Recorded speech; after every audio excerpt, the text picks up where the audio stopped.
I never thought someone else's words could sting like acid on an open wound. Not after the divorce, the grief, the countless nights I spent questioning every decision that led to the end of my marriage. But there I was, standing in the parking lot of Franklin Elementary, the autumn breeze tousling my hair while fallen leaves crunched beneath my boots. My son Ethan's backpack felt heavier than usual on my shoulder as I waited for him to finish tying his shoelace. That's when I heard the purr of a luxury SUV pulling up beside us. Jessica, my ex-husband's new wife, rolled down her window. Her perfect caramel highlights caught the afternoon sun, and her manicured nails tapped impatiently against the steering wheel. "Oh, good. We caught you," she said with that saccharine smile that never quite reached her eyes. "Listen, Olivia, I've been meaning to talk to you about something important. Before we jump back in, tell us where you're tuning in from, and if this story touches you, make sure you're subscribed, because tomorrow I've saved something extra special for you." Before I could respond, she continued, "I think it's time.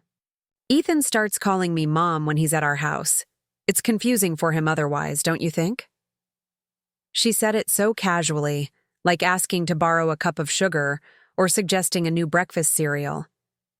But those words hit me like a physical blow, stealing the air from my lungs. Behind her, I could see my ex-husband Neil sitting in the passenger seat, pretending to check his phone but secretly watching my reaction. When our eyes briefly met, he didn't even have the decency to look away. He just stared, challenging me, like he was daring me to make a scene. "That's not happening," I managed to say, my voice steadier than I felt inside. I placed my hand protectively on Ethan's shoulder. At 7 years old, he was too young to fully understand the weight of what was being discussed, but old enough to sense the tension crackling between us adults. Jessica's smile tightened. "Well, I've been in his life for almost 2 years now. I pick him up from school, help with homework, make his lunches. I'm doing all the mom things already. Don't you think it's a bit selfish to insist on being the only one with that title?" I felt Ethan shift uncomfortably beside me, his small hand reaching for mine. That touch, those little fingers curling into my palm, grounded me. This wasn't about my pride or Jessica's insecurity. This was about my son, about protecting him from the emotional tug-of-war adults too often pull children into. "My son has one mother," I said quietly, "and that's not something up for negotiation." That's when Neil finally spoke up, rolling down his window. "Olivia, don't be difficult. We're trying to create a cohesive family environment. Jessica's his stepmother now, and she deserves respect." "Respect isn't demanded, Neil. It's earned," I replied, turning to walk away. "And so is the title of mom." As I guided Ethan toward our car, Jessica called out one last barb. "He's going to want to call me Mom eventually. It's just a matter of time." I didn't turn around. I wouldn't give her the satisfaction of seeing how deeply her words had cut. Instead, I helped Ethan into his booster seat, buckled him in, and closed the door before taking a deep, steadying breath. It wasn't until we were pulling out of the parking lot that Ethan spoke. "Mom?" His voice was small, uncertain. "Yes." "Sweetheart?" "I don't want to call Jessica Mom. Is that okay?" I glanced at him in the rearview mirror, this beautiful, sensitive boy who somehow understood more than we gave him credit for. "Of course it's okay. You get to decide what you call people in your life." "Good," he said, looking out the window. "Because I already have a mom. You." Those simple words washed over me like a healing balm. In that moment, I realized something important. Jessica and Neil might have money, a big house, and weekend trips to Disney, but they couldn't buy what Ethan and I had built over 7 years of scraped knees, bedtime stories, and middle-of-the-night fever checks. They couldn't purchase the history written in every laugh line on my face, every lullaby I'd sung, every tear I'd wiped away. But I also knew this wasn't the end. Jessica's request wasn't just about a title. It was the opening. Move in a game I never agreed to play. And from the determined look in Neil's eyes, I could tell they were just getting started. My name is Olivia Chen. I'm 32 years old, a single mother, and a part-time photography teacher at the local community college. I live in Mapleton, a small town nestled between mountains and rivers in Washington state, where everyone knows everyone else's business before they know it themselves. Our house isn't much. A modest 2-bedroom rental with faded blue paint and a creaky porch swing. But it's ours. Or at least it feels like ours when Ethan is home. Neil and I were college sweethearts who got married too young and grew apart. Too quickly. He was ambitious, driven by career success and status symbols. I was content with simpler things, community, creativity, watching our son discover the world. When Neil's marketing firm offered him a promotion that would require constant travel, the cracks in our marriage became canyons we couldn't bridge. The divorce was finalized when Ethan was 5. For the first year, things were amicable enough. We shared custody evenly, 1 week with me, 1 week with Neil. Then Jessica entered the picture. She was everything I wasn't. Polished, corporate, with the kind of confidence that comes from never having been told no. She worked at Neil's firm as the head of client relations, and within 6 months of dating, they were married in a lavish ceremony that made the local paper. Ethan was the ring bearer, dressed in a custom suit that probably cost more than my monthly rent. Preparing and narrating this story took us a lot of time, so if you are enjoying it, subscribe to our channel. It means a lot to us. Now back to the story. I didn't mind Jessica. Not at first. I believed that more people loving my son could only be a good thing. I encouraged Ethan to give her a chance, to be respectful, to see the good in having a stepmother who cared about him. I kept my concerns to myself when he came home with stories about the new rules at Dad and Jessica's house, or when his weekend clothes started coming back unworn because Jessica bought me better ones. But then things began to change in subtle ways. Ethan would return from his dad's house quieter, more hesitant. Once, after I'd kissed him goodnight, he asked, "Mom, is it okay if I still want you to be my mom even when I'm at Dad's?" "Of course," I'd said, smoothing his hair. "I'm always your mom, no matter where you are." He'd nodded solemnly. "Jessica says I should call her Mom when I'm at their house because she does all the mom stuff there." That was the first red flag. But I chose not to overreact. Instead, I gently explained to Ethan that he could decide what felt right for him. I thought that would be the end of it. Then came the school open house. I arrived early to help Ethan's teacher set up the art display. Neil and Jessica showed up late, Jessica immediately taking over, introducing herself to the teacher as Ethan's mom without a qualifier. When the teacher looked confused, glancing between us, Jessica added, "Well, his stepmom, but I'm the one who handles his education now." I bit my tongue so hard I tasted blood. For Ethan's sake, I didn't create a scene. But that night, I couldn't sleep, replaying Jessica's words over and over. I'm the one who handles his education now. As if I had surrendered that role. As though if I had stepped aside. The final straw came a week later. Ethan's school called. He had a fever and needed to be picked up. I rushed there only to find Jessica already in the office, signing him out. When I questioned the secretary, she looked embarrassed. "Mrs. Thompson, the other Mrs. Thompson, is listed as an emergency contact, and she said she was closer," the secretary explained. "I'm Ms. Chen," I corrected automatically. I never changed my name back after the divorce. Jessica emerged from the nurse's office with Ethan, who looked miserable but brightened slightly when he saw me. "Oh, Olivia, you didn't need to come," Jessica said, her tone suggesting I was overreacting. "I've got this handled. Neil and I discussed it, and we think it's better if there's consistency when Ethan's sick. He can stay with us until he's better." "That's not how custody works," I said firmly. "He's scheduled to be with me this week." "Well, We have a nanny who can stay home with him, and I can work remotely. It just makes more sense. Ethan looked between us, his eyes wide and glassy with fever. I knelt down to his level. What do you want, sweetheart? Do you want to come home with me? Before he could answer, Jessica cut in. He's sick, Olivia. He's not in a state to make decisions.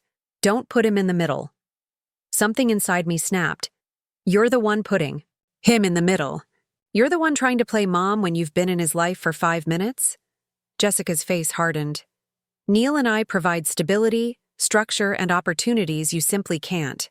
We both know who's better equipped to raise Ethan. Better equipped? You think money and a big house make you more qualified to be his mother? My voice was rising, and I forced myself to take a breath. Ethan, go sit down for a minute while I talk to Jessica, okay? Once he was out of earshot, I turned back to Jessica. Let me be very clear. I am Ethan's mother, not you. You can be his stepmother, and that's an important role. But you don't get to replace me because it fits your perfect family narrative. Jessica crossed her arms. Neil and I have been talking to a lawyer. We're going to petition for primary custody. Ethan needs consistency, and our home environment is more conducive to his development. The words hit me like a physical blow. You can't be serious. Dead serious. You should expect paperwork next week. She turned on her heel, calling over her shoulder. Ethan, honey, let's go. We'll get you tucked into bed at home. Ethan hesitated, looking at me with confusion and distress plain on his flushed face. But Mom's here. I'm here too, Jessica said smoothly, and Daddy will be home early to check on you. I wanted to protest, to demand that my son come home with me where he belonged, but I couldn't bear to make him witness an ugly scene when he was already feeling so awful. So I swallowed my anger and fear, walked over to him, and kissed his forehead. It's okay, sweetheart. You go rest and I'll call to check on you later, okay? I love you so much. Love you too, Mom, he whispered. I watched them leave. Jessica's arm around my son's shoulders, guiding him toward her life, her home, her version of motherhood. I stood in that school office long after they'd gone, trying to process what had just happened. They were going to try to take my son away from me. Not just his time, not just his affection, but his very understanding of who his mother was. The drive home was a blur. I walked into our empty house, the house that felt like half a home whenever Ethan was away, and sat at the kitchen table, staring at nothing. The refrigerator was covered with Ethan's artwork, school photos, and the chore chart we'd made together, with stickers for completed tasks. Every inch of this space was infused with our relationship, with the daily rhythms of our life together. And now Jessica and Neil wanted to reduce that to every other weekend, if that. They wanted to rewrite Ethan's story, with me as a footnote instead of a chapter. I reached for my phone and called my sister, Rachel. They're going for custody, I said when she answered, my voice hollow. What? Who's going for what? Neil and Jessica. They're filing for primary custody of Ethan. Rachel's gasp was audible. They can't do that. On what grounds? Jessica said their home environment is more conducive to his development, which is just a fancy way of saying they have more money. That's bullshit, Liv. No judge is going to take a child from a loving, capable mother just because the father remarried someone with a trust fund.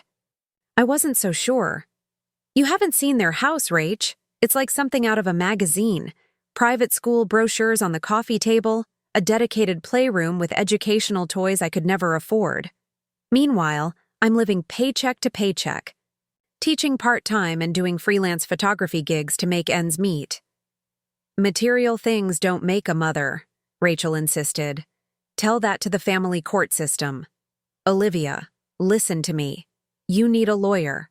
A good one. I can't afford a good one. That's the whole point. Then we'll figure it out. I've got some savings. Mom and Dad will help too. I closed my eyes, fighting back tears. I can't ask you guys to do that. You're not asking. We're offering. This is Ethan we're talking about. After we hung up, I sat for a long time, thinking about what I was up against. Neil and Jessica had resources, connections. They could afford the best lawyers, the most persuasive experts. What did I have? I looked around the kitchen, at the wall where I marked Ethan's height every birthday, at the mismatched plates we'd collected from thrift stores, at the window box where we were growing herbs from seeds.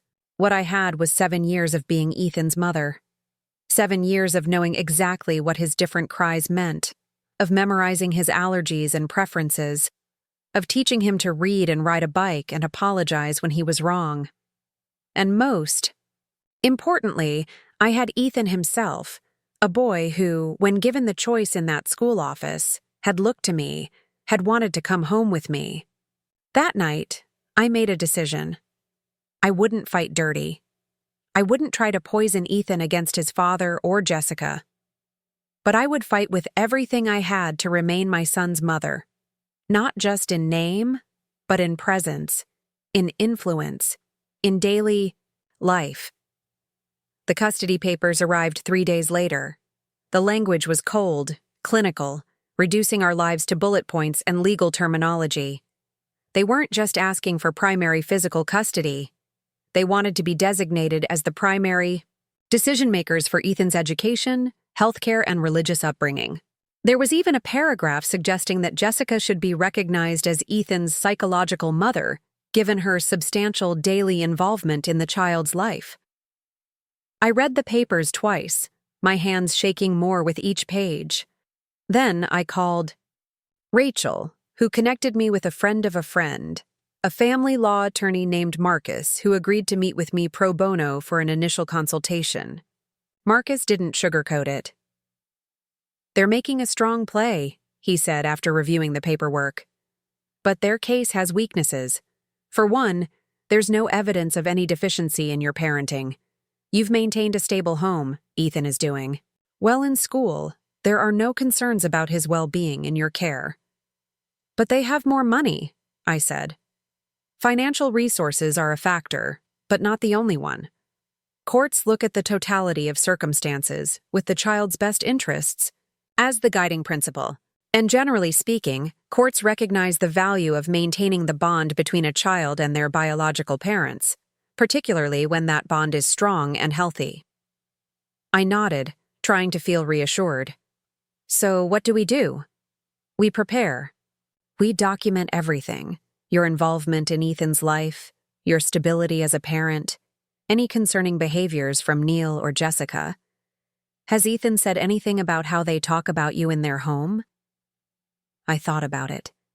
He mentioned that Jessica wants him to call her mom, and once he asked if it was okay to still want me as his mom even at their house. Marcus made a note. "That's parental alienation territory. Courts don't look kindly on that." "What about the fact that she picked him up from school when he was sick? That was during my custody time." "Another red flag. They're not respecting the current arrangement." By the time I left Marcus's office, I had a plan. I would document everything, build my case, and prepare for court. But I still felt hollowed out, like I was fighting a battle that shouldn't exist in the first place. A mother shouldn't have to prove she deserves to be a mother. When I picked Ethan up from Neil's house that Sunday evening, Jessica answered the door. She was perfectly coiffed as usual, but there was a new smugness in her expression. "Ethan's just getting his things together," she said, not inviting me in. "He had such a wonderful weekend. We took him to see that new dinosaur exhibit at the Science Center, and then for ice cream at that organic place downtown." I forced a neutral expression. "That sounds nice." It was. She leaned against the doorframe.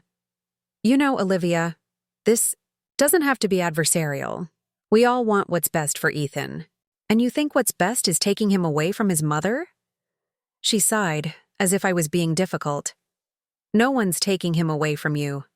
We're just suggesting a more appropriate balance. Neil and I can provide opportunities you simply can't. Private school, summer programs, travel. Ethan doesn't need those things to be happy. He needs love, security, and parents who respect each other. Jessica's smile didn't waver. We agree on that last part. That's why I hope you'll consider our proposal without forcing this into a lengthy court battle. For Ethan's sake. Before I could respond, Ethan appeared behind her, backpack in hand, his face lighting up when he saw me. Mom! He rushed past Jessica and threw his arms around me.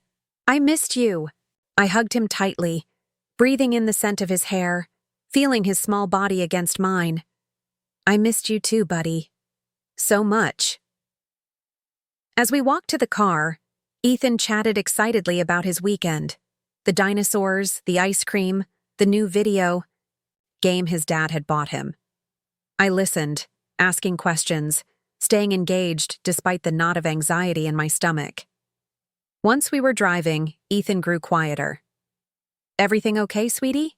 I asked, glancing at him in the rearview mirror. He fidgeted with his seatbelt. Jessica said I should start calling her mom, too. She said it would make things less confusing. I gripped the steering wheel tighter. What did you say to that? I said I already have a mom. He paused. She didn't like that. She said I could have two moms, like my friend Michael who has two dads. That's different, honey. Michael has two dads who are married to each other. They're both his parents. That's what I said, Ethan exclaimed. But then Jessica said she's more like my mom now because she lives with dad all the time and does mom things. I took a deep breath, choosing my words carefully. Ethan, Jessica is your stepmom, and that's an important relationship. But I'm your mom. I've been your mom since before you were born, and nothing can change that. He was quiet for a moment. Dad said I should try calling her mom, just to see how it feels. Something inside me cracked at those words. Neil was actively encouraging this. It wasn't just Jessica's insecurity or ambition. My ex-husband was deliberately trying to replace me in our son's life.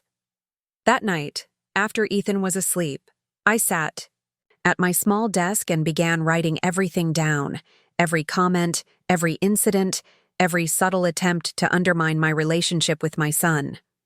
As I wrote, a pattern emerged that was more calculated than I'd initially realized. This wasn't just about Jessica wanting the title of mom. This was about Neil and Jessica systematically trying to position themselves as Ethan's real family, with me on the periphery. The court date was set for 3 weeks away. In that time, I gathered evidence, prepared my testimony, and tried to maintain normalcy for Ethan's sake. I didn't question him about his time at Neil and Jessica's house, didn't make negative comments about either of them in his presence. I focused instead on strengthening our bond, on reminding him through actions rather than words that our relationship was solid and irreplaceable. But Jessica and Neil were escalating their tactics. They began scheduling activities during my custody time, then acting disappointed when Ethan couldn't attend. They bought him an expensive tablet that they insisted stay at their house, creating an incentive for him to want to be there. And most concerning, they started telling him about the new arrangement they were hoping for, where he would live with them most of the time and see me on occasional weekends.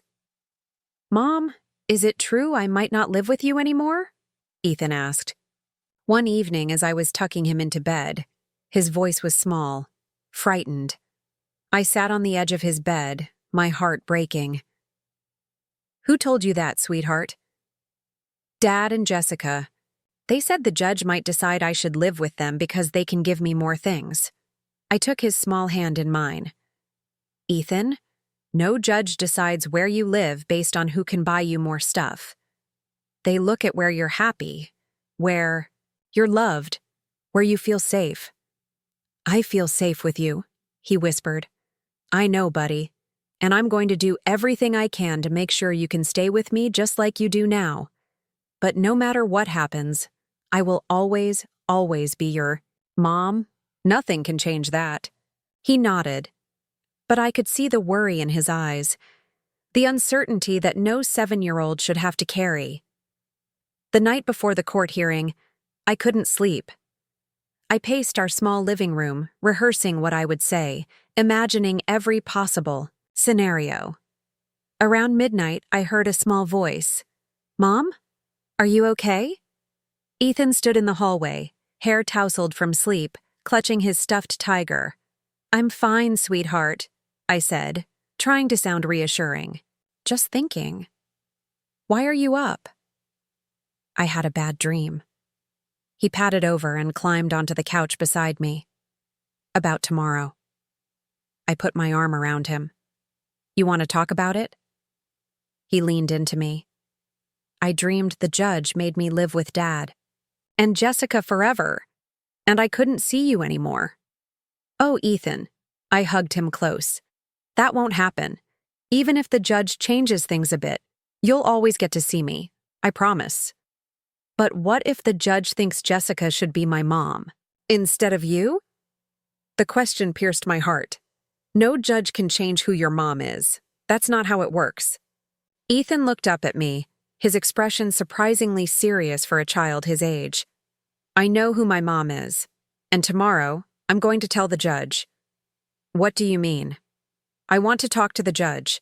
I want to tell him that you're my mom and nobody else can be." I hesitated. I'd been careful not to involve Ethan directly in the legal proceedings, not wanting to put that burden on him.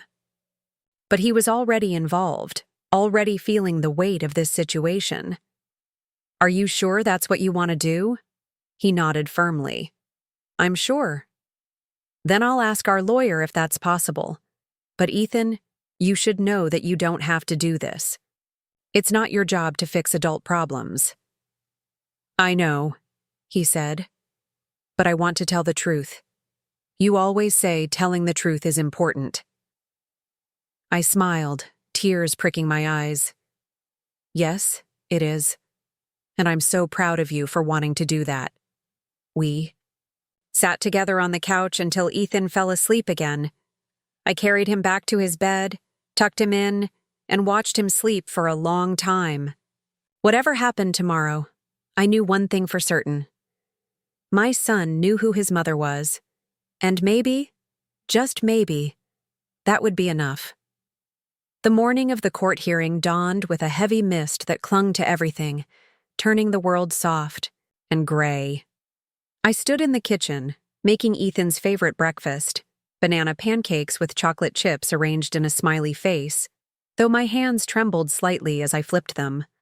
I'd laid out his special occasion clothes the night before. Khaki pants, a blue button-down shirt, and the little clip-on tie his grandfather had given him for his school pictures. Formal enough to show respect for the court, but still appropriate for a 7-year-old boy. Ethan came into the kitchen rubbing sleep from his eyes, already dressed except for his untied shoes. "Good morning, sweetheart," I said, trying to keep my voice light and steady. "You're up early."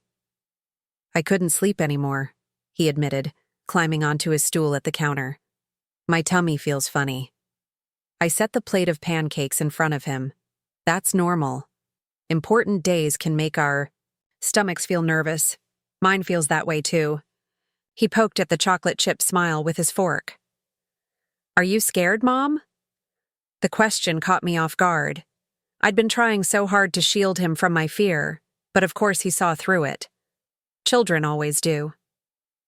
"A little," I admitted, sitting beside him. "But being brave doesn't mean not feeling scared. It means doing what's right, even when you are scared." He nodded solemnly, as if absorbing a profound truth.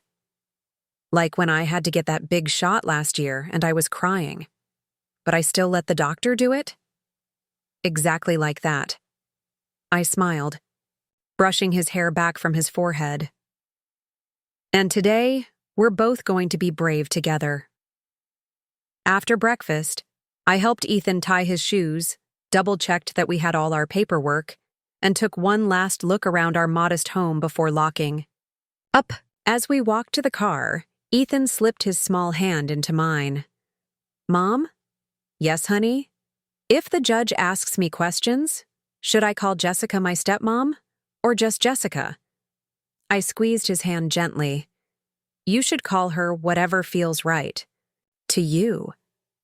The most important thing is to tell the truth about how you feel. Okay. He was quiet for a moment. I practiced what I want to say. My heart squeezed painfully in my chest. No child should have to practice explaining why they want to stay with their mother. You did? He nodded. Last night after you tucked me in. I whispered it to Mr. Stripes. Mr. Stripes was his stuffed tiger, confidant to all his most important secrets. I bet Mr. Stripes thought it was very good, I said, helping him into the back seat and buckling his seatbelt. He did. He said the judge will definitely listen. I smiled despite the lump in my throat. Well, Mr. Stripes is very wise. The drive to the courthouse took 20 minutes, each passing mile ratcheting up my anxiety. I kept glancing in the rearview mirror at Ethan, who was unusually quiet, staring out the window with a pensive expression that seemed too old for his young face.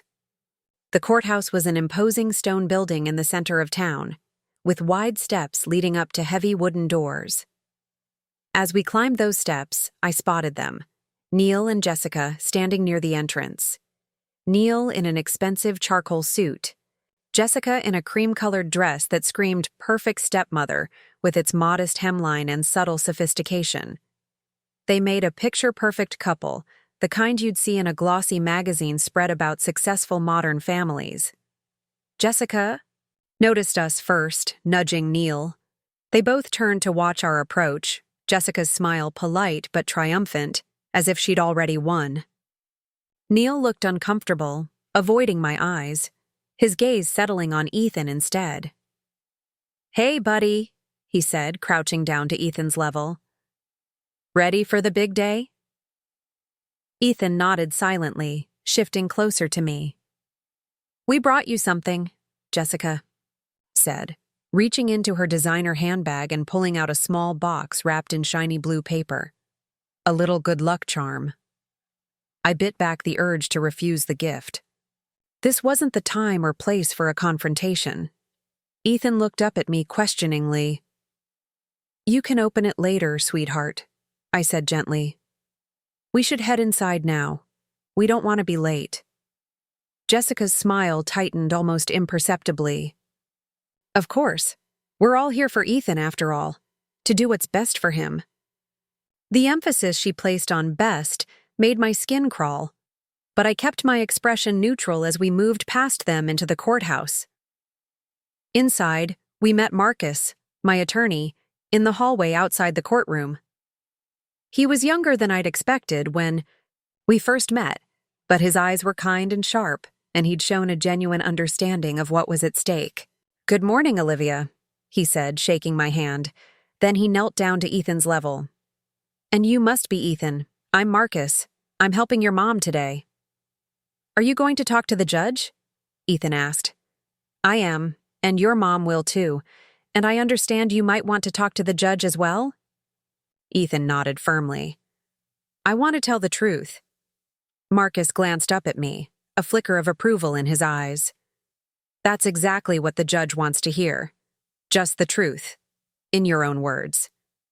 At that moment, Neil and Jessica entered with their attorney, a sleek woman in her 50s with steel gray hair and a tailored suit that probably cost more than my monthly rent.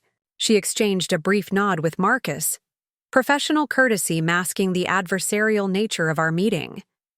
The courtroom itself was smaller than I'd imagined, with dark wood paneling and uncomfortable-looking benches.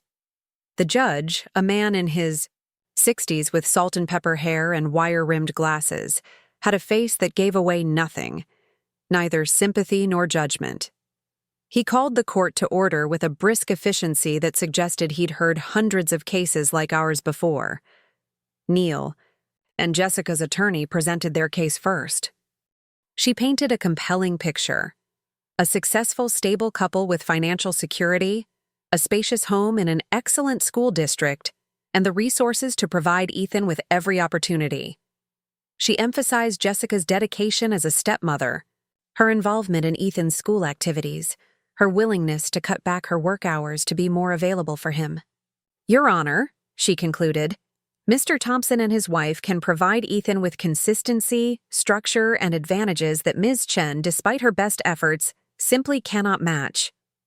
They are not seeking to eliminate Ms. Chen from Ethan's life, merely to establish a more beneficial primary residence for him, with liberal visitation for his mother. Liberal visitation. The phrase hung in the air like a slap, as if seeing my own son would become a privilege granted to me by Neil and Jessica, rather than my fundamental right as his mother. When it was our turn, Marcus approached the matter differently. He didn't try to compete with Neil and Jessica on material terms. Instead, he focused on my relationship with Ethan, the stability I'd provided through the divorce, my consistent presence in his life, my deep understanding of his needs and personality. Your Honor, Marcus said, motherhood isn't measured in square footage or bank balances. It's measured in the thousands of small moments that create a bond between parent and child. Ms. Chen has been Ethan's primary caregiver from birth. She knows his allergies, his fears, his dreams. She's the one he calls for in the night when he has a bad dream. I was called to testify next. As I took the stand, I caught Ethan's eye. He gave me a small thumbs up, and somehow that simple gesture steadied me. Marcus guided me through questions about my parenting, my home, my relationship with Ethan. I answered honestly, without embellishment. When asked about my financial situation, I acknowledged my limitations compared to Neil and Jessica, but emphasized the stability I'd maintained despite those challenges. Ms. Chen, Marcus asked, have you noticed any changes in Ethan's behavior following his time with his father and stepmother? I took a deep breath. Yes, he's become more withdrawn, more anxious about saying or doing the wrong thing. He's started questioning things that were once certain to him, like what to call me or where his real home is. Can you elaborate on that? I described the incidents. Jessica asking Ethan to call her mom, their comments about giving him more things, the way they spoke about me when they thought Ethan wasn't listening. Your Honor, I said, looking directly at the judge, I have never spoken negatively about Neil or Jessica to Ethan. I've encouraged their relationship with him because I believe children need all the love they can get. But they have not shown me the same respect.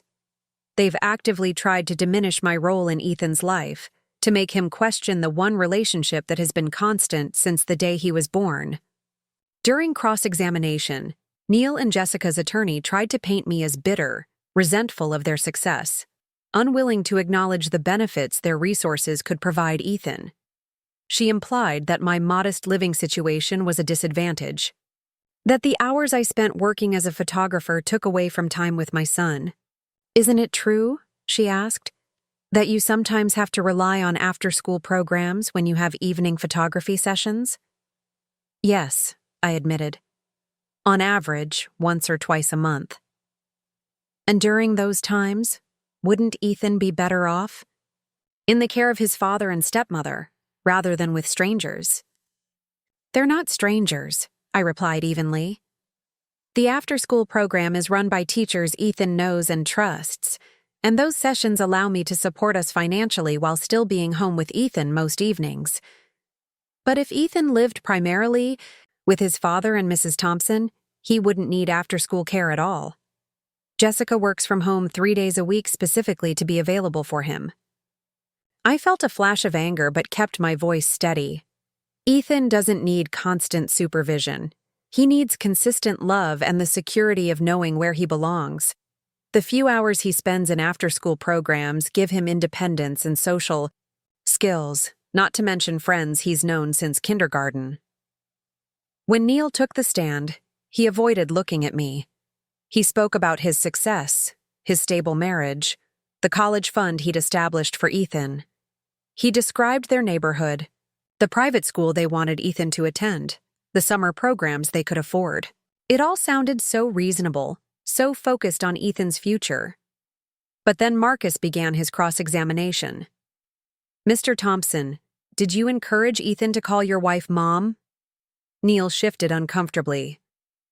"We suggested it might be less confusing for him to have consistent terms at both houses."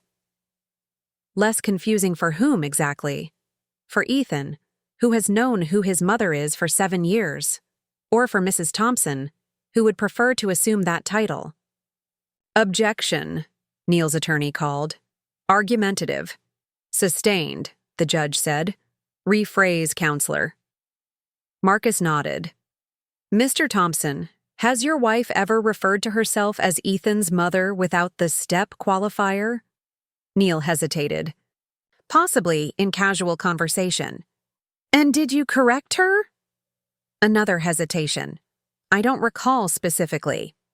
"Did you pick up Ethan from school when he was sick during Ms. Chen's custodial time without consulting her first?" "Jessica did, yes.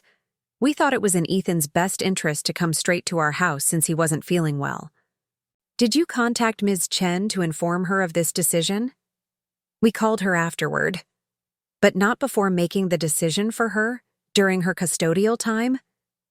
Neil's jaw tightened. "No. When Jessica took the stand, she was the picture of poised confidence. She spoke warmly about her relationship with Ethan, her desire to provide him with stability and opportunities, her commitment to fostering his talents and interests. "I love Ethan as if he were my own," she said, her voice full of seemingly genuine emotion. "I want only what's best for him." During cross-examination, Marcus was respectful but direct. "Mrs. Thompson, did you tell Ethan that he should call you Mom because, and I quote, 'you're more like his mom now'?" Jessica's smile didn't waver. "I suggested that since I perform motherly duties when he's with us, it might feel natural for him to use that term. I never forced him." "Did you tell Ms. Chen, and again I quote, 'he only calls you Mom because he doesn't know better'?" A flicker of discomfort crossed Jessica's face. "I may have said something in the heat of the moment. Custody transitions can be emotional." "So you did say it?" "I don't recall my exact words." "Mrs. Thompson, have you ever referred to yourself as Ethan's mother without clarifying that you're his stepmother?" "I consider myself a maternal figure in his life, yes." "That wasn't my question. Have you presented yourself as Ethan's mother to others? Teachers, doctors, other parents?" Jessica hesitated just long enough for her discomfort to show. "I may have simplified introductions at times." "One final question, Mrs. Thompson. Did you tell Ethan that the judge might decide he should live with you because you can give him more things?" Jessica's composure slipped slightly. "I explained the situation in terms he could understand. By suggesting that material advantages would or should determine his living situation." "By being honest about the realities of the situation," Jessica replied, an edge creeping into her voice. Throughout all of this, Ethan sat quietly beside a court-appointed advocate, his eyes moving from person to person as they discussed his life as if he weren't in the room. I kept glancing at him, trying to gauge how he was handling it all.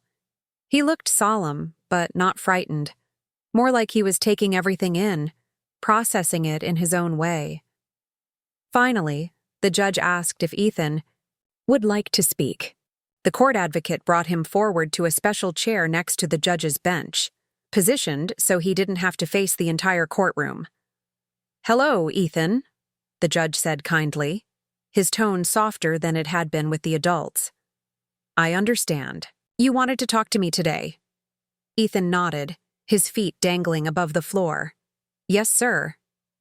"You can call me Judge Wilson, and you can just talk to me, okay? Like we're having a conversation. There are no wrong answers here." Ethan took a deep breath. "I wanted to tell you about my mom." The judge nodded encouragingly. "Go ahead." "My mom is Olivia Chen. She's always been my mom since I was born. She knows everything about me, like how I'm allergic to strawberries but not strawberry-flavored things, and how I need my nightlight on but the door open a little bit, and how to make my tummy feel better when it hurts. My heart swelled as I listened to him speak, his voice clear despite his nervousness. Dad and Jessica want me to live at their house most of the time, he continued. They have a really big house, with a pool and a game room, and Jessica buys me cool stuff. I felt a sinking feeling. Was he going to say he preferred their home after all? But Ethan paused, gathering his thoughts. But that doesn't make Jessica my mom. She's nice sometimes, but she says mean things about my real mom when she thinks I can't hear. She tells me I should call her mom instead, and it makes me feel weird inside, like I'm doing something wrong. The judge listened attentively. Can you tell me more about that feeling? Ethan fidgeted with the button on his shirt. Like I'm being bad to my real mom if I call Jessica that. And like I'm being bad to Dad and Jessica if I don't. I don't like it. I understand, the judge said. That's a difficult position for you to be in.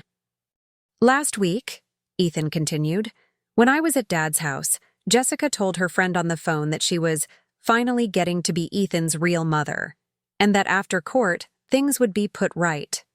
It made me scared. I saw Jessica stiffen in her seat, her eyes widening slightly. Why did that scare you, Ethan? The judge asked gently. Because, Ethan's voice wobbled slightly. Because I already have a real mother, and I don't want to lose her. The simplicity and honesty of his words hung in the air. I blinked back tears, not wanting Ethan to see me cry. Can I tell you one more thing? Ethan asked the judge. Of course. Ethan reached into his pocket and pulled out a folded piece of paper. I made this list of things my mom does that make her my mom. Can I read it? The judge nodded, a hint of surprise in his expression. Ethan carefully unfolded the paper. Things that make Olivia Chen my mom. She knows how to fix my nightmares with the special dream spray. She never forgets to check my homework, even when she's tired. She keeps the picture I drew in kindergarten on the fridge even though it's not very good. She taught me how to tie my shoes with the bunny ear method. She knows I hate carrots, but she still puts a few on my plate because they're healthy. She always says I love you even when I'm grumpy. She lets me help with the laundry and doesn't get mad when I mess up the folding. She can tell when I'm sad, even when I try to hide it. She taught me how to be brave. Ethan looked up from his list. That's why she's my mom. Not because a paper says so or because I have to call her that. Because of all those things. The courtroom was silent. I could feel tears running down my cheeks now, but I didn't wipe them away. Let everyone see what this meant to me, what Ethan meant to me. Thank you, Ethan, the judge said, his professional demeanor softened by the unmistakable impact of a child's honest words. That was very helpful. As Ethan returned to his seat, his eyes met mine. I mouthed, I love you, and he gave me a small, brave smile in return. The judge called for a brief recess to consider all the testimony. As we waited in the hallway outside, Marcus squeezed my shoulder. Ethan did beautifully, he said quietly. No coaching, no manipulation, just honest feelings. That counts for a lot. I nodded, too emotional to speak. Across the hall, Neil and Jessica stood with their attorney, heads bent in intense discussion. Neil glanced over at me once, his expression unreadable. When we were called back into the courtroom, the tension was palpable. The judge adjusted his glasses, reviewed his notes one final time, and then addressed the room. In custody matters, he began, the court's primary concern is always the best interest of the child. This is not about parental rights or preferences, but about what arrangement will best serve Ethan's emotional, physical, and developmental needs. I held my breath, my hands clasped tightly in my lap. Having heard testimony from all parties, including Ethan himself, I find no compelling reason to modify the existing custody arrangement. Ms. Chen has provided a stable, loving home for Ethan throughout his life. While Mr. and Mrs. Thompson can offer certain material advantages, those do not outweigh the importance of maintaining Ethan's primary bond with his mother. Relief flooded through me, so powerful I felt lightheaded. Furthermore, the judge continued, his tone hardening slightly. I am concerned by evidence suggesting attempts to manipulate Ethan's understanding of familial relationships. Step-parents can play valuable, loving roles in children's lives without diminishing biological parents. Mrs. Thompson, while I appreciate your investment in Ethan's well-being, you are not and should not present yourself as his mother. That role belongs to Ms. Chen. Jessica's face flushed, her eyes lowering to the table in front of her. Therefore, the petition for modification of custody is denied. The current arrangement of shared custody will continue, with the explicit understanding that all parties will respect each other's roles and refrain from any attempts at parental alienation. As the judge concluded his ruling, I felt Ethan's small hand slip into mine. I squeezed it gently, a wordless promise. I'm here. I'll always be here. Outside the courthouse, rain had replaced the morning mist, pattering softly against the stone steps. Ethan tilted his face up to feel it, smiling as droplets caught on his eyelashes.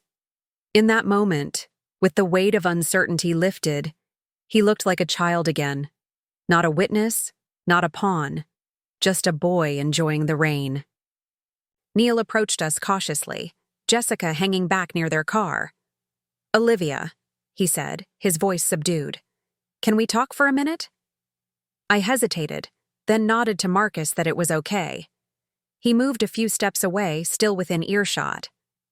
I want to apologize, Neil said, the words seeming to surprise even him.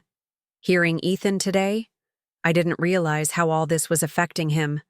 Children absorb everything, Neil, even the things we think they don't notice. He nodded, running, a hand through his hair, a gesture I remembered from our marriage, one he made when he was genuinely troubled. I never meant for him to feel caught in the middle. But he was. He is. I know that now. He glanced over at Jessica, who was watching us with tight-lipped displeasure. Things got out of hand. Jessica and we got carried away with this idea of being the perfect family. But we can't build that by erasing you. It wasn't a full reckoning, but it was something. An acknowledgement, at least, of the harm they'd caused. What happens now? I asked. We stick to the custody arrangement like the judge said, and... He hesitated. And I'll talk to Jessica about boundaries, about respecting your role in Ethan's life. I nodded, not fully trusting his resolve, but willing to accept the olive branch for Ethan's sake. Thank you. As Neil walked back to his car, Ethan tugged on my hand. Are you and Dad friends now? I smiled down at him. We're trying to be better at being your parents. That's what matters. So I don't have to call Jessica Mom? No, sweetheart. You can call her Jessica or whatever feels comfortable to you.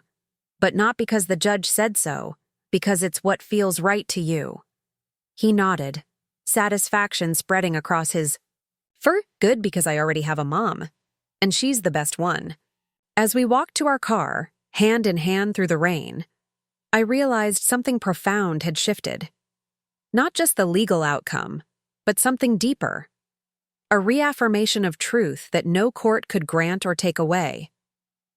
I was Ethan's mother. Not because a birth certificate said so, not because I'd won some legal battle, but because of all those small moments Ethan had listed, all those threads of love and care woven through the fabric of his life. And in that moment, I knew that no matter what challenges lay ahead, and there would be challenges as Ethan grew and our family continued to evolve, that essential truth would remain unshakable and pure.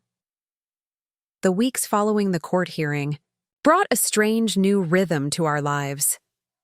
The legal battle was over, but the emotional aftershocks continued to ripple through our family. Ethan seemed both lighter and more watchful, relieved that nothing would change, yet still bracing himself for tension during custody exchanges. I noticed how his eyes would dart between Neil and me, searching for signs of conflict, how his shoulders would relax only once we were driving away. As for Neil and Jessica, they maintained a cool distance. Jessica no longer emerged from the car during pickups, and Neil's conversations with me were brief and strictly about logistics. I couldn't tell if they were respecting boundaries or nursing wounds to their pride. Perhaps both. One rainy Saturday morning, about a month after the hearing, Ethan and I were making French toast in our pajamas, dancing to 80s music while the windows steamed up from the heat of the stove.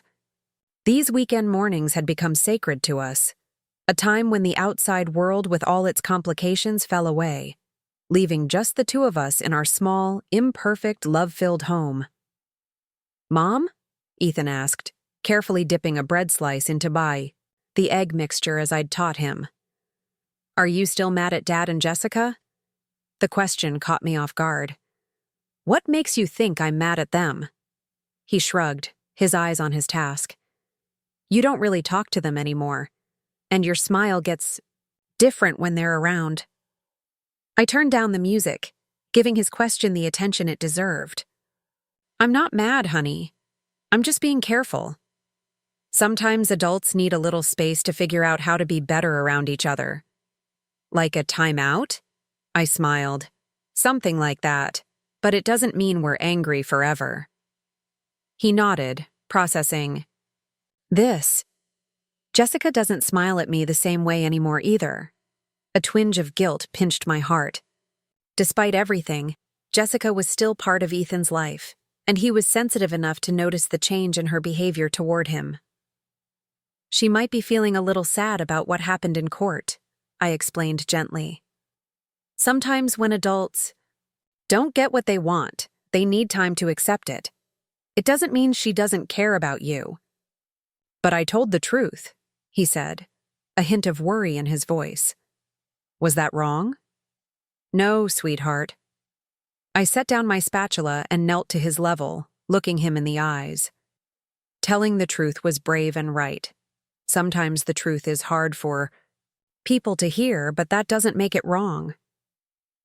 He seemed to accept this, but later that day I found him sitting quietly on his bed, holding the small box Jessica had given him before the hearing, still unopened.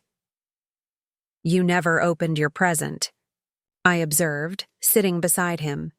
He turned the box over in his hands. "I forgot about it. Do you think it's okay to open it now?" "Of course." Carefully, he unwrapped the shiny blue paper to reveal a small velvet box. Inside was a silver compass pendant on a chain. A note tucked beside it read, "So you always know where home is." The irony wasn't lost on me. A compass given to guide my son to a different home than the one we shared. But Ethan seemed genuinely touched by the gift. "It's pretty cool," he said, turning the compass over in his palm. "Can I wear it?" I hesitated only briefly. "If you'd like to?" As I helped him fasten the chain around his neck, I realized something important. My insecurities about Jessica's role in Ethan's life were my problem, not his. He deserved to accept love and gifts from all the adults in his life without feeling caught in the middle of our conflicts. "It looks nice on you," I told him truthfully. "And you know what? A compass is actually a perfect gift for you." "Why?" "Because no matter where you go or who you're with, you always know your own true north. You showed that in court." He fingered the pendant thoughtfully. "Like when I knew who my mom was, even when people tried to confuse me?" "Exactly like that." That night, I called my sister Rachel. "I think I need to find a way to make peace with Jessica," I said after explaining the compass incident. Not for her sake, but for Ethan's. He shouldn't feel guilty about caring for her. Rachel was quiet for a moment. "That's Remarkably mature of you. Well, I had a good example. Remember when Mom and Dad divorced and Dad married Diane? Mom never said a bad word about her, even though she had every reason to be bitter. True. And I worshipped Diane's fashion sense when I was a teenager, without ever feeling like I was betraying Mom. Exactly. I want that for Ethan. The freedom to appreciate Jessica without feeling disloyal to me. So, what are you going to do? I sighed. I'm not sure yet. But something. I can't keep acting like she doesn't exist. The opportunity came. Sooner than I expected. The following Monday, I received a call from Ethan's school. He had a fever of 101 and needed to be picked up. It was Neil's custody week, so I called him first. I'm in a meeting I can't leave, he said, sounding genuinely regretful. I'll see if Jessica can go. I can pick him up, I offered. I don't have any shoots today. There was a pause. Are you sure? It's our week. He's sick, Neil. This isn't about the custody schedule. I'm happy to get him. Another pause. Let me call Jessica and call you back. 10 minutes later, he called again. Jessica's on her way to the school already, but she says thank you for offering. I felt a familiar twinge of territorial protectiveness, but pushed it aside. Okay, ask her to let me know how he's doing later. I will. Around dinner time, my phone buzzed with a text from an unknown number. Ethan's fever is down to 99. 1. He ate some soup and is resting now. Jessica. I saved the number and replied, Thanks for letting me know. Does he need anything? I could drop off his favorite stuffed tiger if that would help. The response came quickly. He actually asked for it, if it's not too much trouble. 20. Minutes later, I was standing on Neil and Jessica's doorstep, Mr. Stripes in hand. Jessica answered, looking more casual than I'd ever seen her. Hair in a messy bun, wearing sweatpants and a faded university sweatshirt instead of her usual polished attire. Thanks for bringing this, she said, taking the stuffed tiger. He's been asking for it since we got home. No problem. How is he? She hesitated, then stepped back from the door. Do you want to come in and see him? He's on the couch watching cartoons. The invitation surprised me. Are you sure? He's your son. Of course you can see him when he's sick. The inside of their house was exactly as I'd imagined. Spacious, tastefully decorated, everything in its place. Ethan was curled up under a blanket on a large sectional sofa, looking flushed but not miserable. His face brightened when he saw me. Mom, you brought Mr. Stripes. I sat beside him, feeling his forehead with the back of my hand, a mother's thermometer. How are you feeling, buddy? My throat hurts, but Jessica made me tea with honey. That was nice of her. I glanced up to where Jessica stood awkwardly in the doorway. Tea with honey was always my mom's remedy, too. A flicker of surprise crossed Jessica's face at this small olive branch. Would you like some? She offered. The kettle's still hot. That would be nice, thank you. While Jessica went to the kitchen, I stayed with Ethan, listening to him explain the cartoon he was watching. When Jessica returned with my tea, she hovered uncertainly. You can sit down, I said, moving over slightly. I don't bite. A hint of a smile touched her lips as she perched on the arm of the sofa. For a few minutes, we both just watched the cartoon with Ethan, the tension between us softening in the face of our shared concern for him. I use the same honey brand, I commented, sipping my tea. The local one from the farmer's market. It's the only one he'll accept, Jessica replied. He's very specific about his preferences. Always has been. Even as a baby, he knew exactly what he wanted. A small laugh escaped her. That explains so much. This moment of connection, small as it was, shifted something between us. Not friendship, not even close, but a tiny crack in the wall of animosity. As I prepared to leave, Jessica walked me to the door. I owe you an apology, she said suddenly, her voice low so Ethan wouldn't hear. What I said that day in the parking lot. It was cruel and unnecessary. I studied her face, searching for sincerity. Why did you say it then? She looked away. Insecurity, mostly. You have this history with Ethan that I can never share. This bond I can never replicate, no matter how many lunches I pack or soccer. Games I attend. That doesn't make your relationship with him less important, I said, surprising myself with the generosity of the sentiment. Just different. The judge was right, you know, about me trying to replace you instead of finding my own role. She twisted her wedding ring nervously. I think I was trying to prove something. To Neil, to myself, maybe even to my own mother, who was always so critical of my stepmother. I hadn't expected this vulnerability from her, this glimpse behind the perfect facade. We all have our baggage, I acknowledged. But Ethan deserves better than to be caught in the crossfire of ours. I agree. She met my eyes directly. I won't try to be his mother anymore. But I do care about him, Olivia. That part wasn't an act. I believe you. And surprisingly, I did. Take good care of him tonight. Call me if his fever goes up again. I will. As I drove home to my empty house, I felt lighter somehow. Not because everything was resolved. It wasn't, not by a long shot. But because I'd glimpsed the possibility of a different kind of future. One where Ethan could love all his parents without feeling torn apart by their conflicts. The next morning, I received a photo from Jessica. Ethan asleep on the couch, Mr. Stripes clutched to his chest, the silver compass pendant visible around his neck. The message read, "Fever broke overnight. Thought you'd want to know." I saved the photo and replied with a simple, "Thank you." When Ethan returned to my house at the end of the week, he seemed more relaxed than he had in months. During our Saturday pancake breakfast, he casually mentioned that Jessica had helped him make a get-well card for his teacher, who had the flu. "She's pretty good at drawing," he said, pouring excessive syrup on his pancakes. "Not as good as you, but she showed me how to make 3D letters." "That sounds fun," I said, gently sliding the syrup bottle away before he created a swimming pool on his plate. "Yeah, and she didn't get mad when I said I wanted to wait and make another card with you too. She said that was a good idea because then Mrs. Peterson would get 2 cards and feel extra special."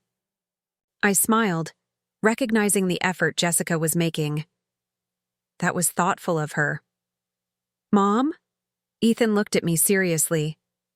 "Is it okay that I like Jessica sometimes? Not like I like you, but just regular like?" "Of course it's okay. In fact, it's wonderful. You're allowed to like as many people as you want, Ethan.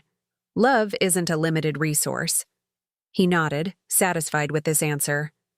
That's what I thought, because my heart feels pretty big. It is, sweetheart. It's enormous. Over the next few months, something remarkable began to happen. The rigid boundaries of our custody arrangement softened around the edges. If I had a last-minute photography booking during my time, Jessica would offer to watch Ethan rather than making me scramble for a sitter. If Ethan wanted to attend a special event at school during their time, Neil would coordinate with me to make it work. We weren't friends. I doubted we ever would be. But we were finding a way to be something better. Adults who put a child's needs above our own egos. The real breakthrough came in spring, when Ethan's school announced their annual talent show. He was determined to perform a magic act, but was terrified of doing it alone. After much deliberation, he asked if both Jessica and I would help him prepare. "Both of us?" I clarified, surprised by the request. "Yeah, Jessica knows how to sew, so she could help make my magician's cape. And you're good at the tricks because you did that magic unit with your photography students. And then I wouldn't have to pick who comes to the show because you'd both be there anyway." The wisdom of children never ceases to amaze me. Where Adults see insurmountable divides. They see simple solutions. If Jessica's willing, I think that's a great idea, I told him. And so began the Great Magician collaboration. Jessica and I communicated first through text messages, then through occasional coffee meetings while Ethan was at school. We divided responsibilities, shared ideas, and gradually, cautiously, found common ground in our shared desire to see Ethan succeed. One afternoon, as we sat in a cafe reviewing Ethan's trick sequence, Jessica looked up from her notes with an odd expression. "This isn't how I imagined things would be," she admitted. "What do you mean?" "When I married Neil, I had this perfect blended family fantasy. I was going to be the amazing stepmom who made everything better. I never considered that Ethan already had a perfectly good mother." I smiled wryly. "And I never considered that having another adult who loves him could be a good thing, not a threat." "We were both a bit self-centered, weren't we?" Jessica said with unexpected self-awareness. "Understandably so. Motherhood, in all its forms, is intensely personal." She nodded, then hesitated before asking, "Do you think we could ever be not enemies?" "I think we already are," I replied honestly. "The real question is whether we can be something closer to friends. For Ethan's sake? For his sake, yes, but maybe also for our own." The night of the talent show arrived. Ethan was a bundle of nerves backstage, adjusting his cape, sewn by Jessica, and practicing his sleight of hand, coached by me. Neil stood nearby, filming everything on his phone, beaming with paternal pride. "What if I mess up?" Ethan whispered anxiously as his turn approached. I knelt beside him. "Then you'll take a bow anyway, because the bravest part is trying. And everyone who loves you will still be clapping the loudest," Jessica added, straightening his bow tie. Ethan looked between us, a slow smile spreading across his face. "You guys aren't fighting anymore." It wasn't a question, but an observation. One that filled me with both sadness that he'd been so aware of our conflict and joy that he'd noticed its absence. "We're working on it," I told him honestly. "Like a team," Jessica added. "Cool," Ethan said simply. Then his name was called, and he was stepping onto the stage, cape flowing behind him. His performance wasn't perfect. He dropped a card, fumbled, a coin trick, and his rabbit, actually a stuffed toy with a hidden compartment, emerged from his hat rather awkwardly. But he never lost his smile, never gave up, and when he took his final bow, the applause was thunderous, led as promised by the adults who loved him most in the world. Later that night, as I tucked Ethan into bed, he fingered the compass pendant he still wore faithfully.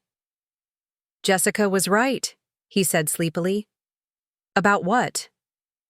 "The compass. It does help me know where home is." I felt a momentary pang, wondering if he meant Neil and Jessica's house. "And where is that?" He smiled, his eyes already drifting closed. "It's not a place, Mom. It's people. It's you and Dad and Jessica and Grandma and Grandpa and everyone who loves me. That's home." I sat beside his bed long after he fell asleep, reflecting on the wisdom of his words. Home isn't a custody arrangement or a physical structure. It's a feeling of belonging, of being loved without condition or reservation. The next morning, I texted Jessica a photo of Ethan at breakfast, still wearing his magician's bow tie with his pajamas. "The great Houdini says thank you for the perfect cape," I wrote. Her reply came quickly. "Partnership makes better magic than competition." Who knew? Who knew indeed? Summer brought new challenges and opportunities for our evolving family. Dynamic. Ethan was invited to a prestigious 2-week science camp, but the tuition was well beyond my budget. Before I could even figure out how to approach Neil about splitting the cost, Jessica called me. "We want to pay for the science camp," she said directly, "but we want to make sure you're comfortable with it first." In the past, I might have seen this as another power play, another way of showing what they could provide that I couldn't. But now I heard it differently, as a genuine offer made with respect for my position as Ethan's mother. "That's very generous," I said. "Ethan would love it. We thought maybe you could handle the transportation and daily check-ins, since it's closer to your house. And maybe we could all go to the final presentation together." "I'd like that," I said, meaning it. The camp was transformative for Ethan. He came home each day bubbling with stories about robotics, experimental designs, and new friends. But even more transformative was what happened on the day of the final presentation. Neil, Jessica, and I sat together in the auditorium, not awkwardly, separated as we might have been months before, but side by side, united in our support. When Ethan spotted us from the stage where he was setting up his project, his face lit up with a joy so pure it brought tears to my eyes. After the presentation, as we were walking to the parking lot, a woman stopped us, another parent I recognized, from Ethan's regular school. "I just had to say," she gushed, "how wonderful it is to see a blended family that gets along so well. My ex and I can barely stand to be at the same events for our daughter." Before I could respond, Jessica spoke. "It's a work in progress," she said honestly. "But we have a good teacher." She nodded toward Ethan, who was walking ahead with Neil, animatedly describing his project. The woman looked confused. "Your son taught you how to co-parent?" I laughed. "Every day. He taught us that his capacity to love isn't limited, so ours shouldn't be either." As the woman walked away, Jessica turned to me with a thoughtful expression. "You know, I used to be so jealous of you." "Me?" I was genuinely surprised. "Why?" "Because no matter what I did, no matter how perfect I tried to be as a stepmom, I could never replicate what you and Ethan have. It felt like a competition I couldn't win." "And now?"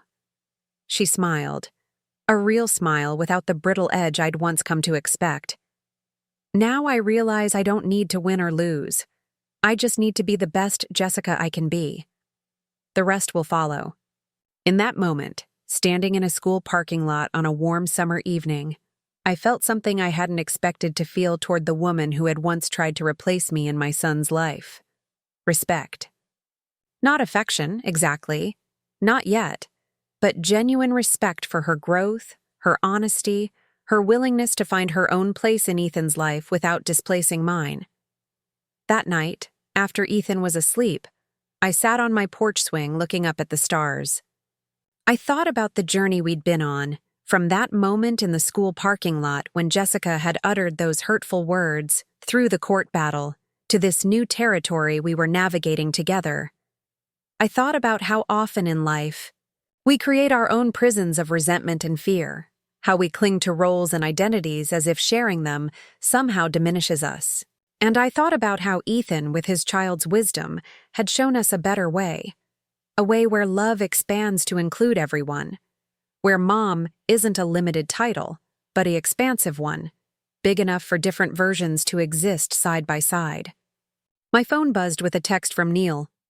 "Ethan left his project module at our house. I can drop it by tomorrow before school." I replied, "Thanks.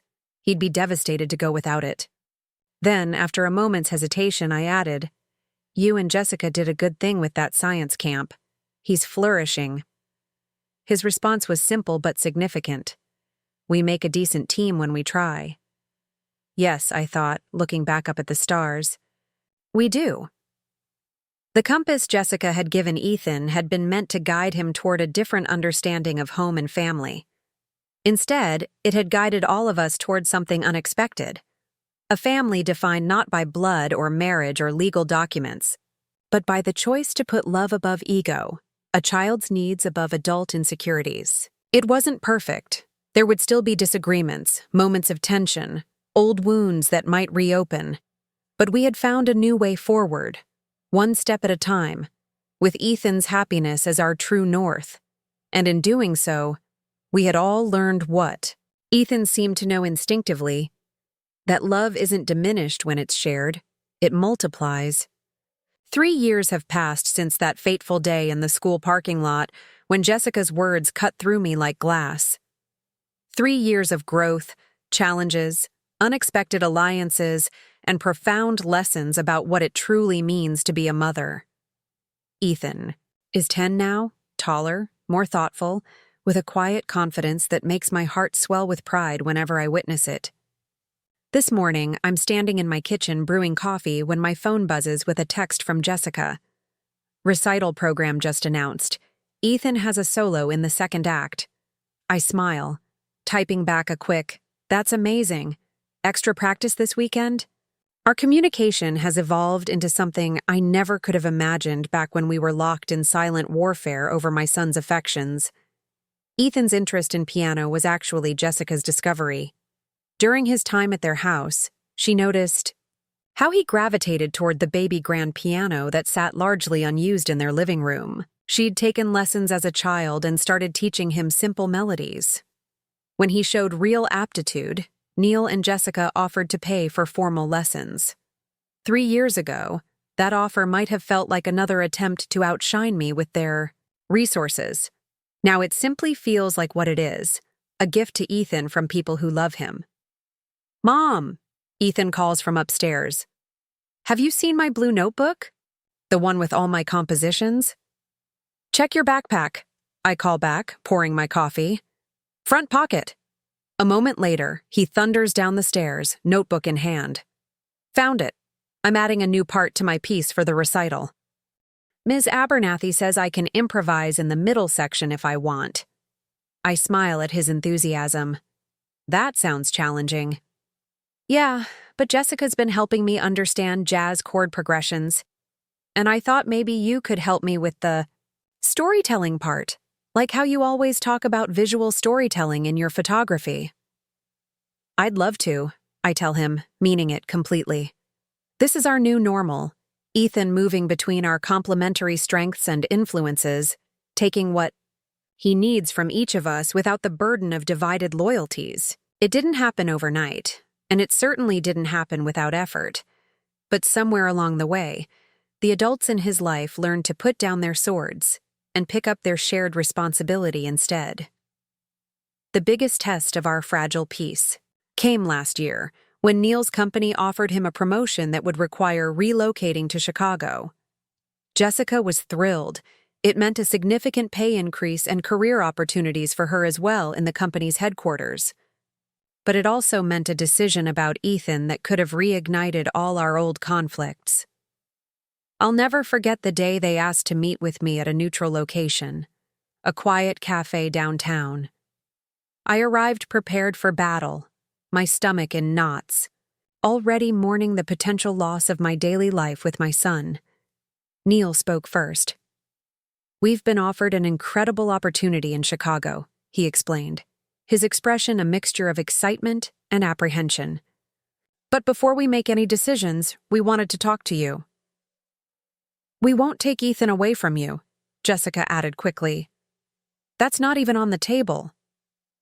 I remember the wave of relief that washed over me, followed immediately by confusion. "But your lives would be in Chicago." Neil nodded. "Yes, and we've been discussing options." "What kind of options?" Jessica leaned forward. "We could commute back for Ethan's weekends. It's only a 2-hour flight, or—" She hesitated, glancing at Neil. "Or I could take the position, but Jessica could stay here, at least until Ethan finishes elementary school," Neil continued. "We'd make it work with visits." I stared at them, genuinely stunned.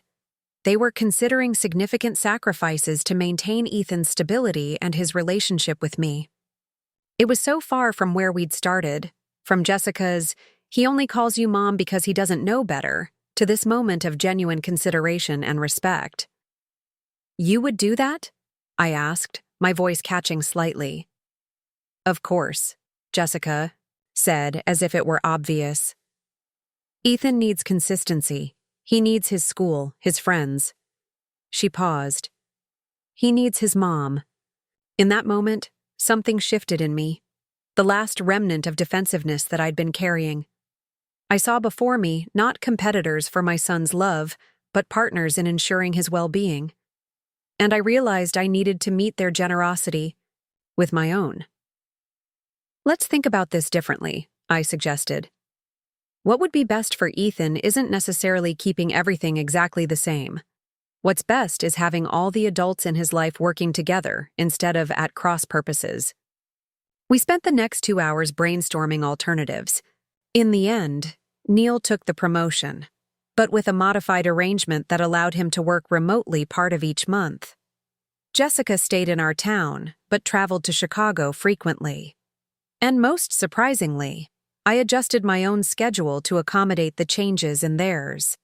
Sometimes keeping Ethan for longer stretches when they were both in Chicago, sometimes shifting our usual custody days to align with their travel.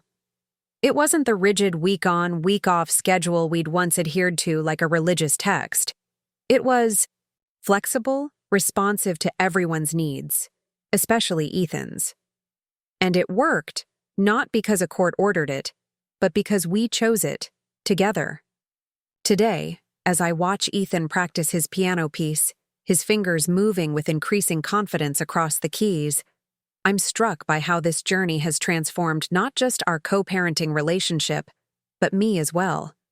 I used to define motherhood, so narrowly, as an exclusive role that could belong only to me. I saw Jessica's desire to be called mom as a direct attack on my identity, my worth, my irreplaceable position in my son's life. But time and experience have taught me that motherhood isn't a limited resource or a zero-sum game. It expands, to include all the love a child receives, from all the people who choose to show up for them day after day. Mom? Ethan's voice pulls me from my thoughts. What do you think? Does this part sound right? I listen as he plays a passage again, hearing both the technical skill Jessica has helped him develop and the emotional expressiveness that I've always encouraged in his creative pursuits. It's beautiful, I tell him. You're bringing something unique to the piece, making it your own. He beams at the praise. That's what Jessica says too, that I should play it like I mean it, not just like it's written on the page. She's right. The words come easily now, without the twinge of jealousy that once would have accompanied them. Later that afternoon, I drop Ethan at Neil and Jessica's house for his weekend with them. Their home no longer seems like foreign territory to me, nor a symbol of what I cannot provide. It's simply another place where Ethan is loved, another facet of the expansive life we've built around him. Jessica meets us at the door, greeting Ethan with a warm hug before turning to me. Do you want to come in for a minute? Neil's making that spicy tea you liked last time. Sure, I say, stepping inside. I can't stay long, though. I have a client meeting at 4. We move into their kitchen, where Neil is indeed brewing tea. He's more relaxed than I've seen him in years, the corporate tension that used to radiate. From him softened by a different kind of success. The success of a family that functions despite its unconventional structure. How's the new photography series coming along? He asks, handing me a steaming mug. It's getting there. The gallery showing is next month if you guys want to come. We wouldn't miss it, Jessica says, and I know she means it. As we chat, Ethan disappears upstairs to drop off his things. A few minutes later, he returns with something in his hands. A framed photograph I don't recognize. Mom, look what Jessica helped me make, he says, holding it out to me. It's a collage of photos, in a handsome wooden frame. In the center is a recent picture of Ethan at his school science fair, flanked by smaller photos of him with each of us, laughing with Neil at a baseball game, baking cookies with Jessica, exploring tide pools with me during our beach vacation last summer. It's for my bedroom here, he explains. Jessica said, I should have pictures of everyone I love, not just the people who live in this house. I look up at Jessica, caught off guard by the thoughtfulness of this gesture. She meets my gaze steadily, a small smile playing at the corners of her mouth. It was Ethan's idea, she says. I just helped with the frame. But we both know it's more than that. It's an acknowledgement, a declaration, a peace offering renewed and strengthened. It's Jessica saying, without words, "Your place in his life is secure. I'm not trying to erase you anymore." "It's perfect," I tell Ethan, pulling him into a quick hug. What a wonderful way to keep us all together even when we're apart. As I drive home alone, I reflect on how far we've come from that rainy day in the school parking lot. The journey hasn't been easy or straightforward. There have been setbacks, moments of doubt, old wounds reopened by careless words or actions. But with each challenge, we've found our way back to what matters most: Ethan's well-being, his right to be loved unconditionally by all of us. The real breakthrough came about a year after the court hearing, when Ethan was 8. He'd developed a sudden, intense fear of thunderstorms, waking screaming from nightmares, trembling at the first rumble of distant thunder. It happened to start during one of his weeks with Neil and Jessica. At 2 a.m, my phone rang. It was Jessica, her voice tight with concern. "Ethan's hysterical," she said without preamble. "We can't calm him down. He keeps asking for you." "I'll be right there," I said, already reaching for my keys. 20 minutes later, I was in their living room, where Ethan had finally exhausted himself into a fitful sleep on the couch, tear tracks still visible on his flushed cheeks. Neil looked drained, Jessica still visibly worried. "What happened?" I asked quietly. "The storm woke him," Neil explained. "He was screaming about the house being blown away, about not being able to find anyone. We tried everything: nightlights, music, staying with him. Nothing worked." "Then he asked for you," Jessica added. "He said you have the special words that make the scary things go away." I felt a rush of maternal pride, quickly followed by compassion for Jessica. I knew how it felt to not be the one your child needed in a moment of crisis. "It's a silly thing we do," I explained. "A special chant and some lavender oil on his pillow. He probably just wanted the familiar routine." Jessica nodded, but I could see the hurt in her eyes, the feeling of inadequacy that I knew all too well from the early days of our custody arrangement. "Would you—" I hesitated, then continued. "Would you like me to show you? For next time?" Something shifted in her expression. Surprise, then gratitude. "You'd do that?" "Of course. We're all in this together, right?" That night, in their guest room where Ethan was now sleeping peacefully, I showed Jessica the simple ritual I'd developed to ease his fears.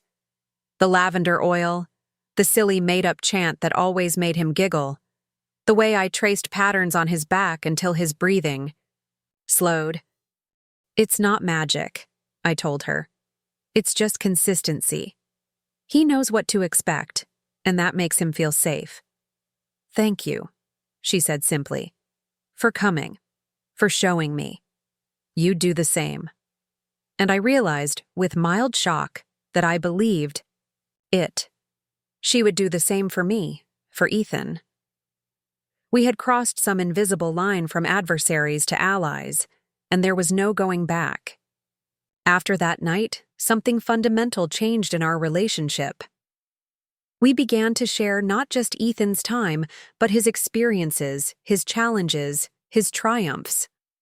When he struggled with a particular math concept, Jessica, who had always excelled at numbers, offered to help during his time with me. When he became interested in photography, I sent my old beginner camera to Neil and Jessica's house so he could practice there too.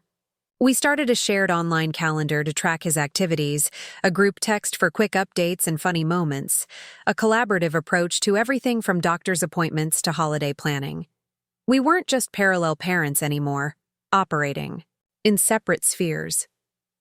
We were a team, different players with different strengths, but united in purpose. The change wasn't lost on Ethan. He blossomed in the atmosphere of cooperation, no longer walking on eggshells or measuring his words depending on which parent he was with. He began to speak freely about his time in both homes, to share his full self without fear of causing tension or jealousy.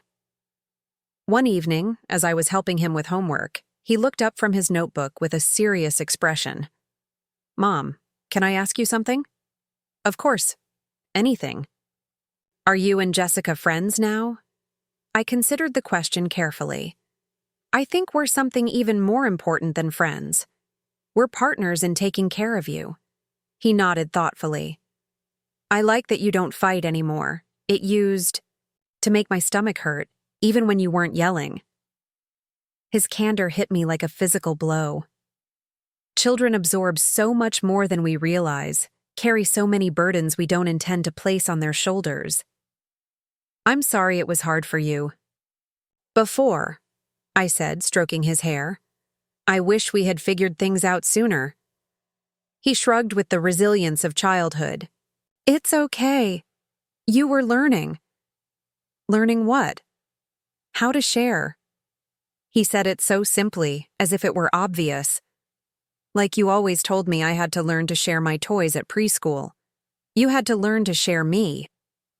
Out of the mouths of babes comes wisdom that humbles us. He was right, of course. At the heart of our conflict had been the inability or unwillingness to share. To share Ethan, to share the role of nurturing him, to share the title that I had clung to so fiercely, Mom. The irony wasn't lost on me. I had spent so much energy fighting Jessica's desire to be called Mom, yet here we were years later, with Ethan still calling me, and only me, by that title. Not because anyone had forced him one way or another, but because it was what felt natural to him. Jessica was Jessica. Not stepmom, not second mom, just Jessica. And she had found her own place in his heart that was neither more nor less than mine, just different. The piano recital arrives on a perfect spring evening. The community center auditorium is filled with proud parents, restless siblings, and nervous young musicians. Ethan, dressed in his first suit, chosen with Neil, tailored. With Jessica's expertise, paces backstage while I adjust his tie for the third time. "You're going to be amazing," I tell him, "just like in practice. What if I forget the middle part, the improvisation? Then you'll create something new in the moment. That's what improvisation is all about." He nods, trying to absorb the reassurance. "Is Dad here yet?" "Front row with Jessica. They're saving me a seat." His shoulders relax slightly. "All my parents in one place. That's good luck, right?" "The best kind," I agree, giving his tie one final adjustment.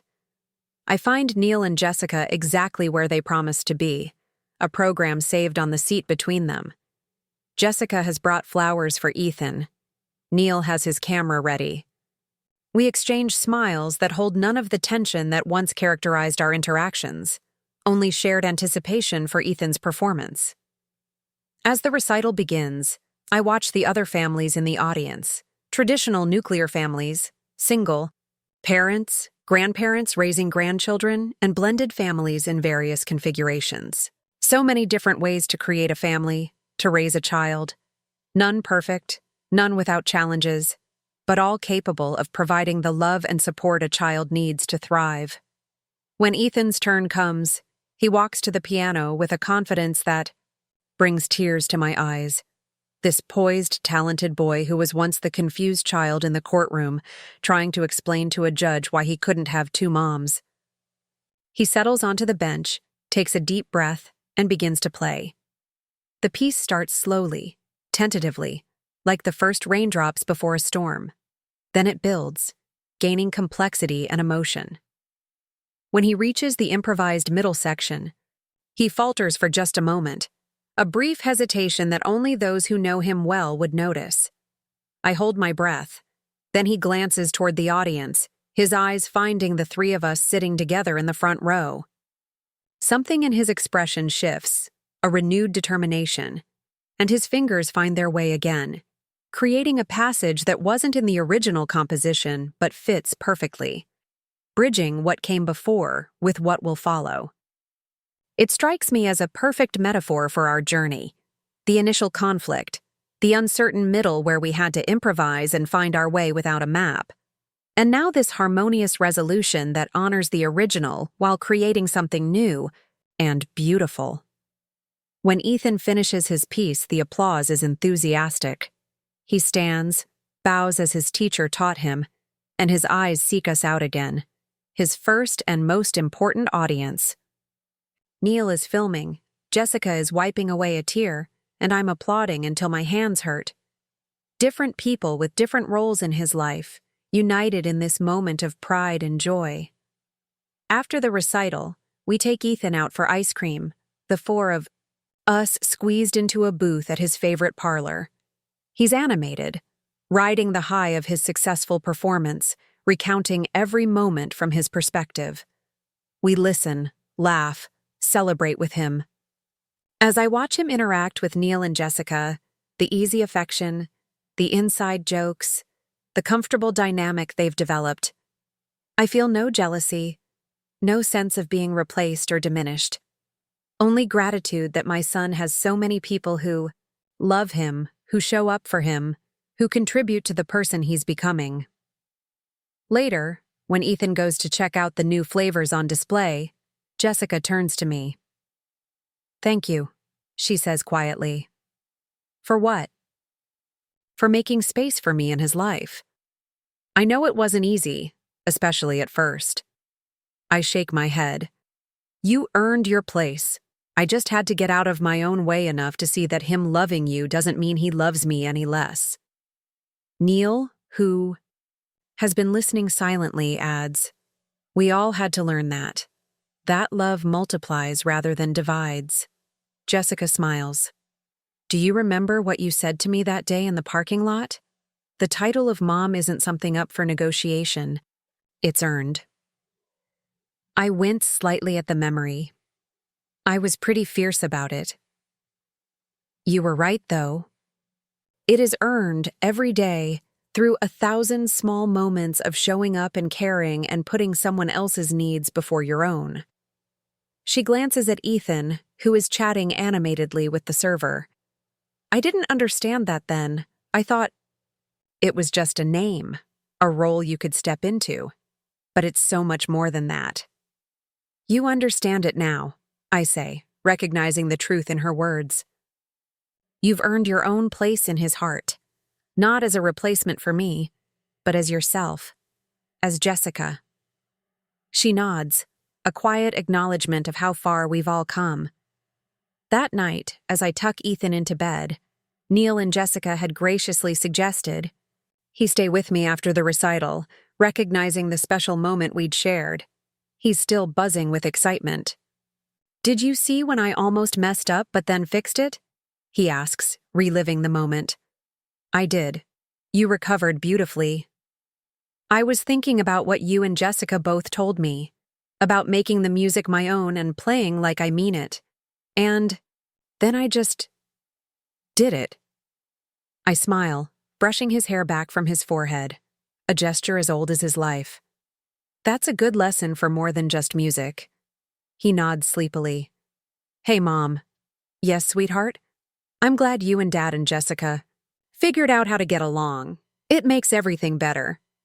"It does, doesn't it?" "Yeah." He yawns, eyes drifting closed. It's like everyone has enough love now. No one has to fight over it anymore. As I turn out his light and quietly close his door, I carry his words with me. Everyone has enough love now. The simple wisdom of a child who has taught the adults in his life the most important lesson of all.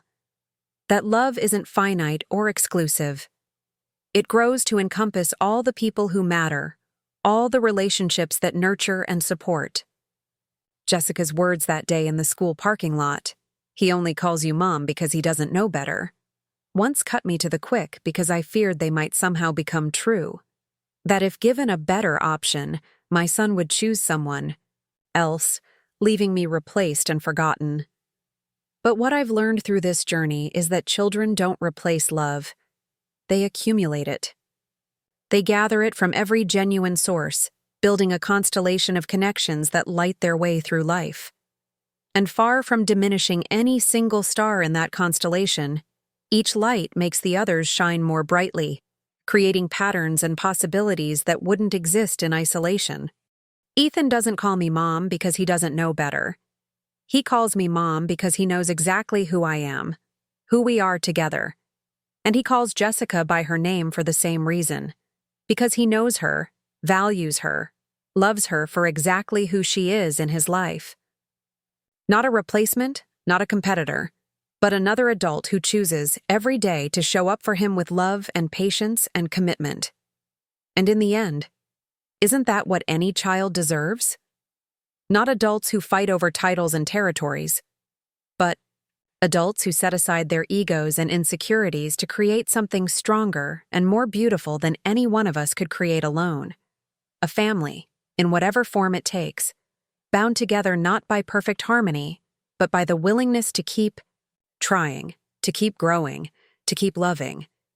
Even when it's hard, even when it requires us to become bigger, more generous versions of ourselves.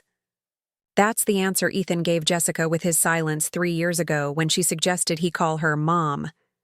That's the answer he gave the judge when he read his list of things that make Olivia Chen my mom. And that's the answer he gives us, every day, in 1,000 small ways, as he navigates the constellation of love we've created around him. Family isn't defined by blood or marriage certificates or court orders. It's defined by love, consistent, reliable, generous love that puts a child's needs above adult pride. And if there's a better definition of motherhood than that, I haven't found it yet. Up next, you've got 2 more standout stories, right? On your screen. If this one hit the mark, you won't want to pass these up. Just click and check them out. And don't forget to subscribe and turn on the notification bell so you don't miss any upload from us.